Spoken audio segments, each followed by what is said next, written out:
folks. Old man Grognard here. A little more informally. Drink after hours. You know, when you've walked down enough dungeon corridors and killed as many monsters, after a while it becomes kind of boring. That's why I have this. But you can make it a little livelier. That's what my other podcast is for. This is sort of just, I don't know, random RPG spoutings out of me and things like that. I also want to answer a few emails that I haven't been doing. In fact, I got a few right here. Okay, first of all, I want to put a thank you in here to Jeffrey Webb and Tim Snyder for sending me PDFs of Starships and Spacemen.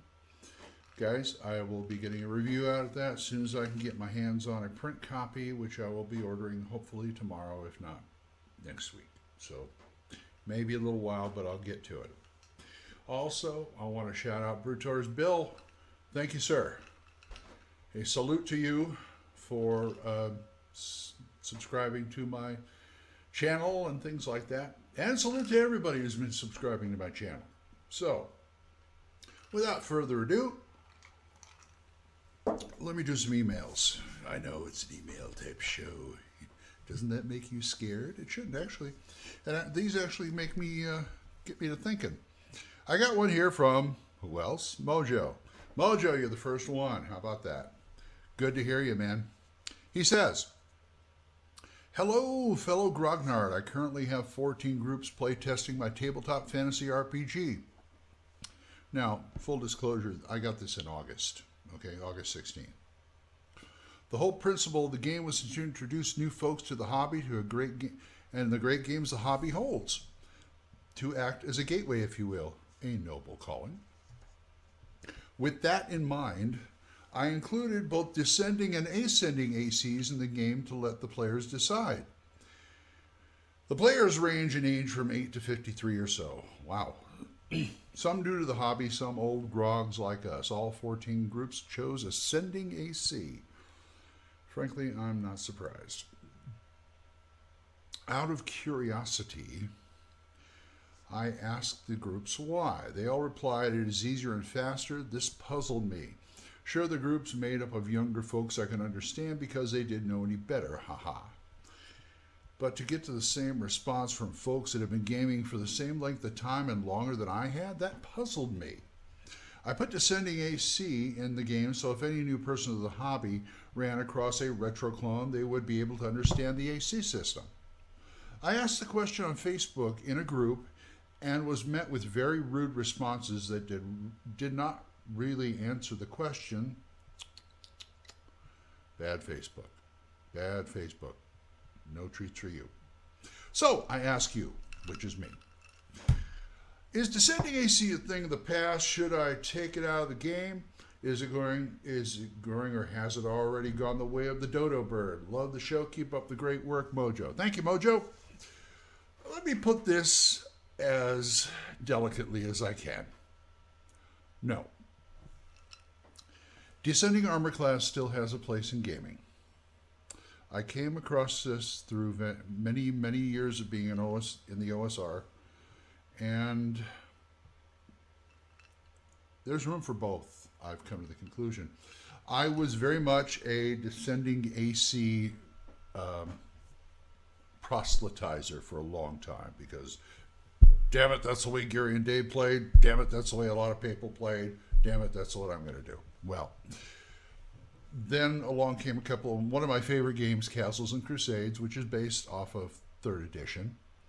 I hold it no grudge, even though it is 3rd edition, but they managed to streamline it enough so it looks really nice and it plays really nice. But it has ascending AC. So I rolled with it for a while, and then I realized I'm having an easier time dealing with ascending AC than descending AC. Not that I can't do it, I still got Thaco. But pushing 60, descending AC looks like it's winning out for now. I admire games like Swords and Wizardry, which gives it to you both ways.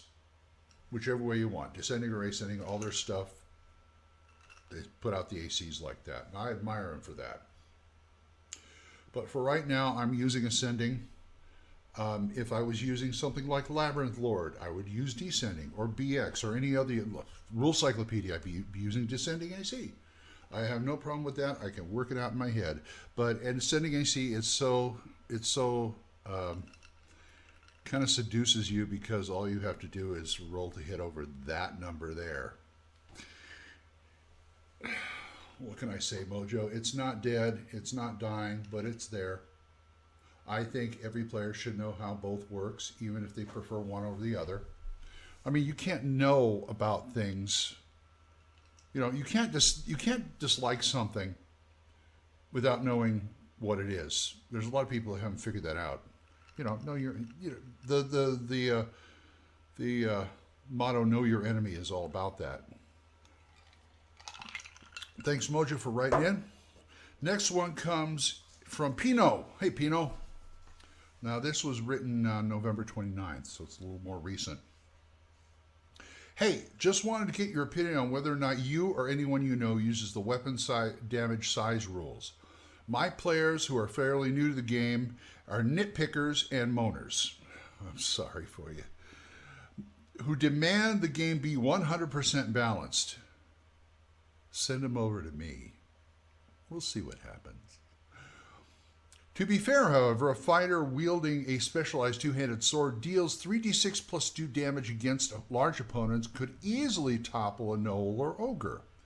Should I instead just place some restrictions on two-handed sword instead of just throw out large damage and stick with SM? Hope to hear from you, Pino. Now, Pino, you've got an interesting question here, because I pretty much cut my teeth on 1E AD&D. You know, this guy here. And they have small, medium, and large damage. And I just thought that was the way of the world until I started playing basic. I like 1 damage to rule them all, to tell you the truth. But I can roll with the small, medium, large. And sometimes it's fun, especially if you're playing and you're trying to take down that hill giant. But that's a hard question. What I would do, I'd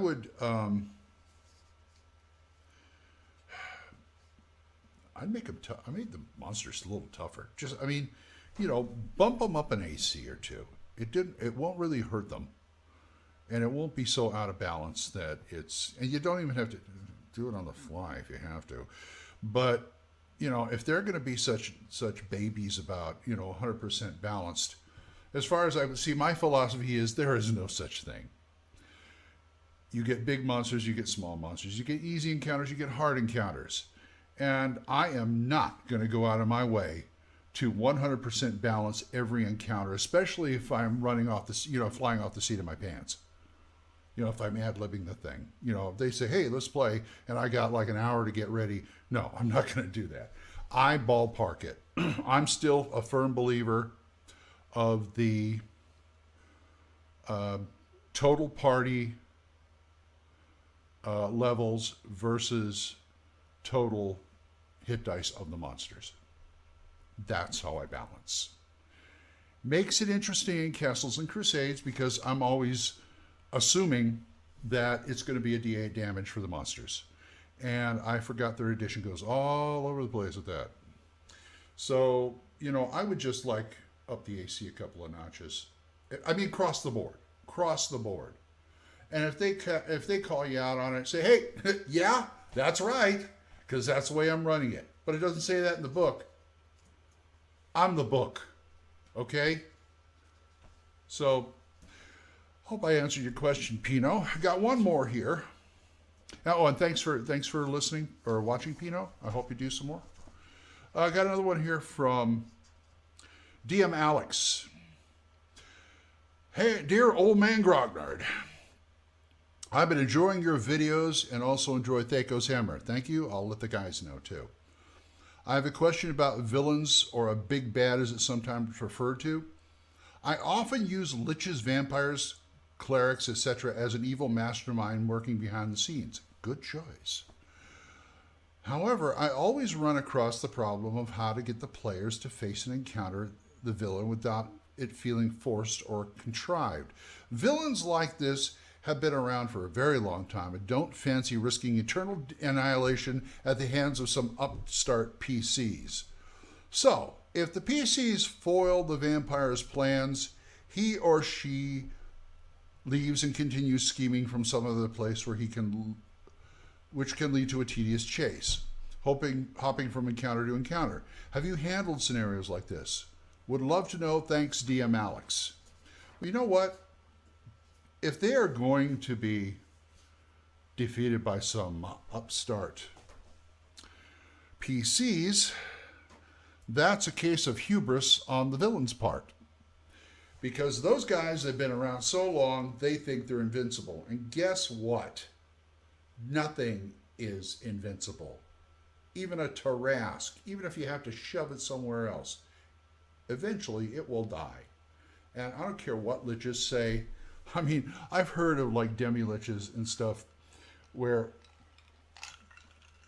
they're so old, they're just a floating skull. You know, and give them another couple hundred years, they won't even be that. Because everything dies. Vampires can be destroyed.